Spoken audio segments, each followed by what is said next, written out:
Breaking news. মহার্ঘ ভাতা বাতিল হলে কঠোর কর্মসূচির হুঁশিয়ারি সরকারি চাকরিজীবীদের। মহার্ঘ ভাতা বাতিলের সিদ্ধান্তের প্রতিবাদ জানিয়েছেন 11 থেকে 20 গ্রেডের সরকারি চাকরিজীবীরা। এ ধরনের কোনো সিদ্ধান্ত সরকার নিয়ে থাকলে কর্মবিরতিসহ কঠোর কর্মসূচির হুঁশিয়ারি দিয়েছেন তারা। শনিবার 25 জানুয়ারি জাতীয় প্রেস ক্লাবের সামনে সরকারি চাকরিজীবী ফোরাম আয়োজিত এক প্রতিবাদ অবস্থান কর্মসূচিতে এই হুঁশিয়ারি দেন বক্তারা।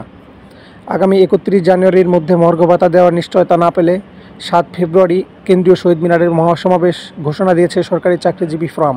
প্রতিবাদী অবস্থান কর্মসূচিতে বক্তারা অবিলম্বে বৈষম্যমুক্ত নবম পে স্কেল দেওয়ার জন্য পে কমিশন গঠনের দাবি জানান। একই সঙ্গে যে সকল কর্মচারী বেতন স্কেলের শেষ ধাপে চলে গেছেন তাদের বার্ষিক বেতন বৃদ্ধি চলমান রাখার আহ্বান জানিয়েছেন।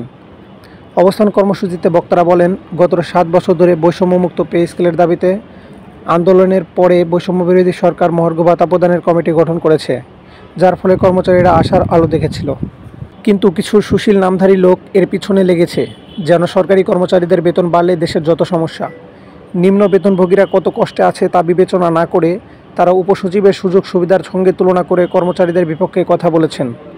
11 থেকে 20 গ্রেডের সরকারি চাকরিজীবীরা ফোরামের সাধারণ সম্পাদক ও সমন্বয়ক মোহাম্মদ মাহমুদ হাসান বলেন, আমরা পত্রিকার মাধ্যমে জানতে পারলাম এখন আর মহার্ঘ ভাতা দেওয়া হবে না। যদি এই ধরনের কোনো পদক্ষেপ নেওয়া হয় তাহলে কঠোর কর্মসূচির ঘোষণা করা হবে।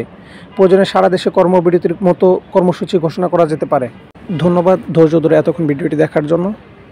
চাকরি বিষয়ক যে কোনো তথ্য সবার আগে পেতে আমাদের চ্যানেলটি সাবস্ক্রাইব করে রাখুন এবং বেল আইকন চেপে রাখুন। দেখা হবে আবার কোনো ভিডিওতে। ততক্ষণ সুস্থ থাকুন। আল্লাহ হাফেজ।